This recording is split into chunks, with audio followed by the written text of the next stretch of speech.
Coach Fucillo, Belmont Hills head coach, joining us for the spring. Coach, thank you so much for joining. Thank you for having us. Busy past couple of weeks, it looks like, Coach. Obviously Samson and Tommy making waves in the recruiting circuit. So you want to talk about what that's been like, Coach? Good attention obviously comes with good players, and those two are some of the best in the Northeast, which has kind of been pretty sweet to coach, obviously, and they're also both great young men and all that. But it's starting to get to that time for those Division I FBS schools, and there's a lot of interest, and these guys got to make the right decisions. And I think as a head coach, all you're trying to do is trying to help them navigate through the process and not try to step on their toes at all. It's their personal and their family's decision. So with my experience, all we're trying to do here is just kind of navigate, because it can get a little bit crazy, and it's been over the last month, it's definitely ramped up. You were in the college coaching world for a long time, so your background and how you're able to help use it for these guys. I think that like my background being on the other side of thing definitely helps them in a way, being on the other side of evaluating and kind of how it happens in the coaching room. Now, there are some differences. I mean, these two guys are Power 5 or whatever they're going to call those top divisions now, level guys, and I didn't coach at that level, but being at the Ivy,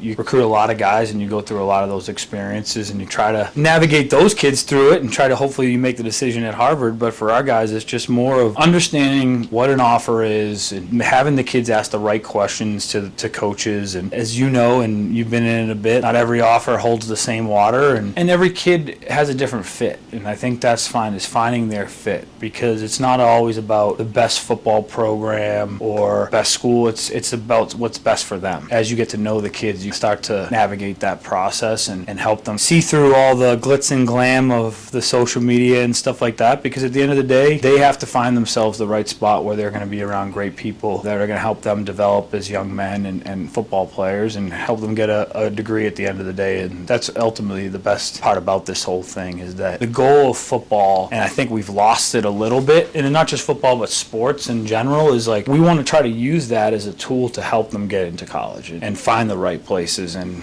sometimes it gets crazy and it's the most important thing, but the most important thing at the end of the day is these guys grow into great young men and they do get a degree at the end of the day, which will happen for both of them. So you're named the Belmont Hill head coach and you get these two guys. So talk about seeing them the first time at practice. Sure. It's funny, I think like my experience with Belmont Hill, and just playing with a few guys in college, recruiting some guys when I was at Amherst, you kind of see it more of an Ivy League, NESCAC feeder, which are great places. Like, you can't go wrong with any of those two leagues in terms of the education you're going to get, but then you come on this campus and you have two of the highest recruited kids in New England on the same team, playing the same position on both ends, and, in a way, both different when I got here.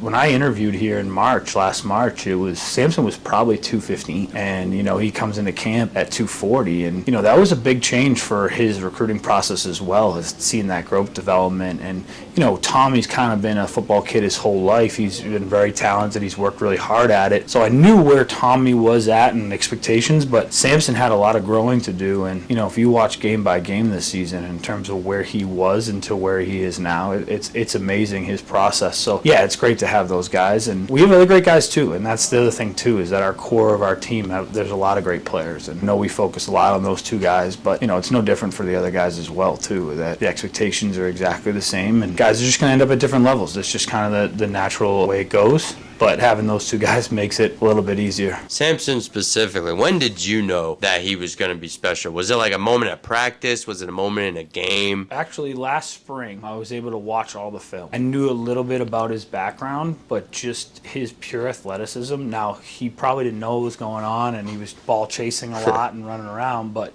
you see that rawness of athleticism, it kind of gets you excited as a coach, because you kind of know that like you can kind of mold him in who you want to be. And he's such a well-driven kid that you knew that there was going to be, at some point, it was going to switch on and he was going to figure it out. And it was probably around game 3 that he really started to kind of take off in the Sebs game. He had a couple plays that I was like, that's different. As the season went on, it really started to show. And he watches a lot of film, and fortunately, like, a name name drop here, but Truman Jones, who played at Harvard and is now with the Kansas City Chiefs, Super Bowl champion, we actually watched a bunch of his film in the late summer, early fall, and kind of trying to understand, like, hey, this is how a high-level kid plays and how he reads tackles and all that stuff. And I think seeing that and his willingness to get better every day was great. Give all the credit to him. And then Tommy. Yeah. And then Tommy, I mean, Tommy's just plays so physical. He's so athletic, so explosive. I watched him the other day, and he posted it on social media, but he, the kid that's 240 pounds that can jump through the roof as well. Like, he jumps off 2 feet and dunks the ball from under the rim. Like, that's the type of stuff that college coaches are drooling over in terms of, hey, this is a kid that can do all these things. Now let's get him to play in our system. And Tommy's just a pure football kid that loves the game, is a good teammate, works really hard at it. I'm excited to kind of see where this whole thing goes in the recruiting thing for him. But ultimately, at the end of the day, what's really cool about this place and really cool about those two guys is that the humbleness of both of them to not make their recruiting process bigger than what our accomplishments or goals are as a team.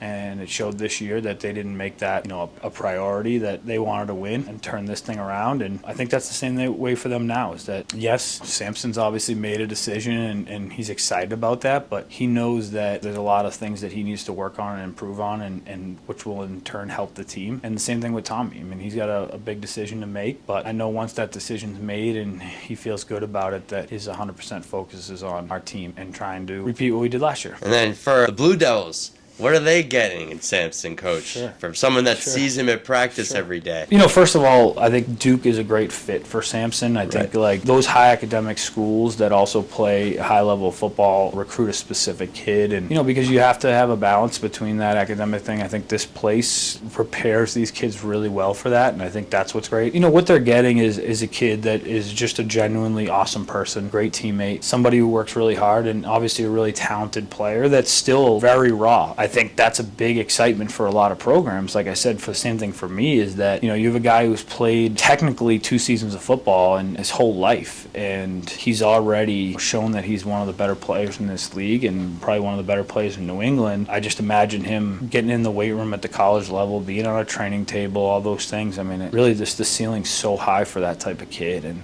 I'm really happy for him. I think they did a great job as a staff to recruit him, and they were here at his basketball game when that staff changeover happened. And one of the things that's pretty cool for him is that the DN's coach actually stayed within the two staffs, so he's really he's developed a really good relationship with Coach Bauer. Met him last summer, I believe, at camp, and then they've kept in touch, and I think that was a big factor for him. And he's also a kid that grew up in London, was a basketball kid, was actually a Duke fan. So I think his ultimate goal was to play basketball at Duke. Then the football thing kind of took off when he got here, and he's at the right school. He might not be playing the sport he wanted when he was maybe 12 years old, but I think he really loves the game, and that's kind of it's so funny how much he's grown in less than a year that I've met him, and I think Duke has got a good one, and excited for his future, once he leaves there. And then Tommy, where did these coaches get him? He's going to have a really interesting next couple of weeks, Coach. He is. I think that what you're getting out of Tommy is a kid who really loves the game of football, and I think that's one of the big things is, in terms of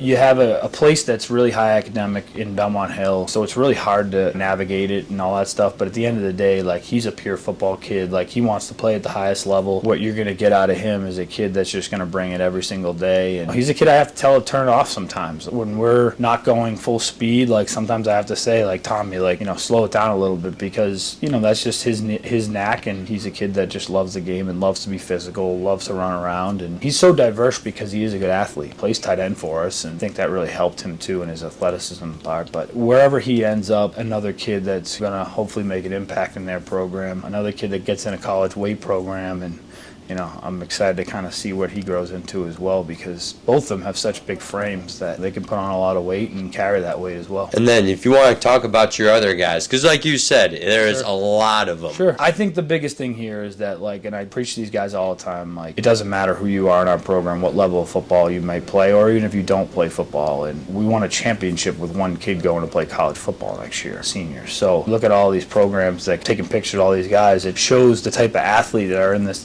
school. school. Also, we have some good young guys. We'll start up front. It starts there, and that's really where our success was last year. Across the board, first is Harrison DeWitt, our right tackle, who is naturally a guard, played a little bit out of position last year for need of the team, and that was really unselfish for him. He's a kid that plays super hard, has a real good nastiness to him, and I think the whole O-line has that presence and takes pride in playing a little bit nasty, and you want that on film. You want that, and we're not talking about cheap. We're talking about being ultra physical, but they're also smart players. Ford Webb plays our right guard position. Ford is a real powerful kid, really also a wrestler for us, rose in the spring. So I think for a kid like him, and he's also a super high academic kid, so he's in that Ivy mix, could end up at an Ivy Patriot or NESCAC, but with his grades, I think I see him there. Sophomore Antoine Mills, who is our center. Antoine is, I said this yesterday, is probably the smartest kid in our program in terms of football knowledge, and counts our fronts out and makes a lot of the calls up front. He's got a lot of growing to do because he's only a sophomore, going to be a junior, so it's great to have him back for 2 years. We lose Pete at the left guard going to Stonehill, and then Pete's brother is, I would say he's the next guy in this program that are going to start getting the top level looks. I mean, he's all 6'5". I don't know if he's done growing yet. 292, we weighed him in the other day. This kid is really calculated in terms of his workouts, how he eats, how he does things, and I'm excited to kind of see him take the next step. He also wrestles as well. And then in the skill position world, our receivers, slash DBs, Lewis Kuberger led our team in interceptions last year with 5, plays outside receiver for us. He'll be a kind of a tweener kid in terms of he's got a lot of size to him. So he could end up as an FCS kid that could play like an H-back type position if he does start to grow a little bit more in terms of girth. But he's got great ball skills with his hands and is smart in the game, and he handles a lot because he has to play both ways. And our burner is Jordan Summers. Jordan Summers, one of our captains, speedy, really good cover guy. Had some big plays in the return game last year. Definitely. He was the one that got the Milton touchdown. Correct. Yeah, dog. Yeah, he's fast, man. He can fly. He can fly. Really pure athlete, great kid. Be interesting to see kind of where he goes and where he ends up. 1 year left. I think for a lot of these kids I'm talking about, that summer camp circuit is going to be a big factor for them, for teams to kind of verify metrics that maybe they believe they have. Miles Beckett's a linebacker slash fullback type guy for us. Miles came into our program this year as a transfer from Bridgewater Raynham. Kind of an amazing story because this is a kid who was in our program for 3 months, or at our school for 3 months, and was named captain by his peers after the season. Wow. Which is pretty impressive. It is kind of the impact he's made on not just our program but the school. Also a high-level wrestler. Miles is interesting because he's a super physical kid. Might not have the length that some other guys have, but kind of makes up for it in the power aspect and his ability to kind of destroy blocks and in the run game. So I'm excited about him as well. Dylan Doherty, tough kid at linebacker. I love him because he got a real good blue-collar mentality. Threw him in at fullback, H-back last year. Was real physical in the run game. Our quarterback is really where things are going to go for the next 2 years. Reyes Little, super impressive kid. High-level athlete at the position. Really understands, has a lot of poise. Really good overall athlete in terms of playing baseball as well as start on the baseball team. He'd be our starting free safety if I let him last year. I think it was the best for our program to make sure that he was safe and healthy, because he was going to take as much shots as he was going to anyway in the run game, but can make all the throws. I think he's under-recruited right now, to be honest with you, and maybe it's the lack of Twitter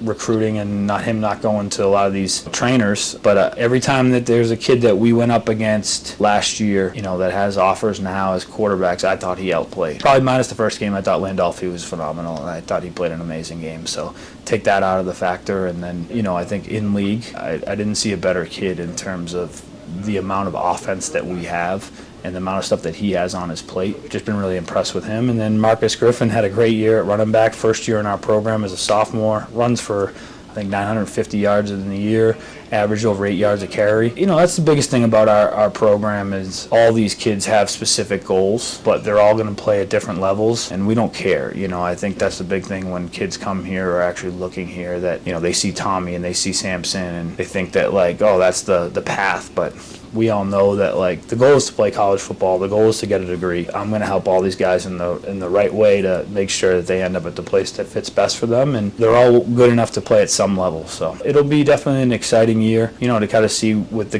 guys we lost and see where these guys transition to in terms of their leadership and ownership of this program.